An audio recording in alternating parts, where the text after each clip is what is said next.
கிறிஸ்துவிலே மிகவும் பிரியமானவர்களே, 26/1/2026 உங்களை சந்திப்பதிலே மகிழ்ச்சி அடைகிறேன். வாருங்கள், ஒரு நிமிடம் நாம் ஜெபிப்போம். அன்பு தகப்பனே, இன்றைக்கு என்னுடைய பாதுகாப்புக்காய் ஜெபிக்கும்படி என் தேவனுடைய சமூகத்தில் வருகிறேன். என் தேவனுடைய நிறைவானது இவருடைய வாழ்க்கையிலிருந்து செயல்படும்படி நீர் செய்தலும்படி ஜெபிக்கிறபடி அன்பின் அபிஷேகம் இவரோடு இருப்பதாக. என் தேவனுடைய கிருபை நாளை நடத்தும்படி ஜெபிக்கிறேன். செய்கிற காரியங்கள் எல்லாவற்றின் தேவ மகிமை உண்டாகட்டும்.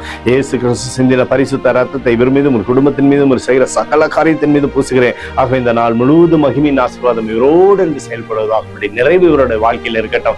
மீகா 7:9 அவர் என்னை வெளிச்சத்திலே கொண்டு வருவார் என்று சொல்லி எழுதப்பட்டக்கூடிய வார்த்தையின்படி ஆண்டவரை இவரை வெளிச்சத்திலே நீர் நடத்தி சகல விதமான ஆசீர்வாதத்தையும் கொடுங்க, பாதுகாத்து வழி நடத்துங்க. இயேசுவின் நாமத்திலே ஒப்புக்கொண்டு ஜெபிக்கிறேன் நல்ல பிதாவே, ஆமீன். பிரியமான ஜெப பங்காளரே, ஒரு நிமிடம் நம்ம இந்திய தேசத்திற்காகவும் ஜெபிப்போம்.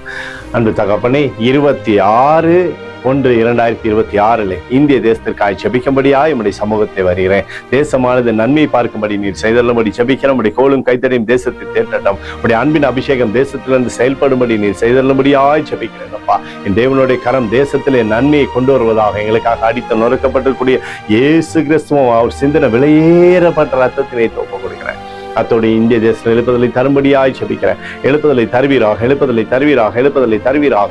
எழுப்புதலை எங்கள் கண்கள் பார்க்கும்படி நீர் ஆசீர்வதிக்கும்படி ஜெபிக்கிறேன். நேற்றும் இன்றும் என்று மாறாதவராக்கி இயேசுவின் நாமத்திலே ஒப்புக்கொண்டு ஜெபிக்கிறேன் நல்ல பிதாவே, ஆமென்.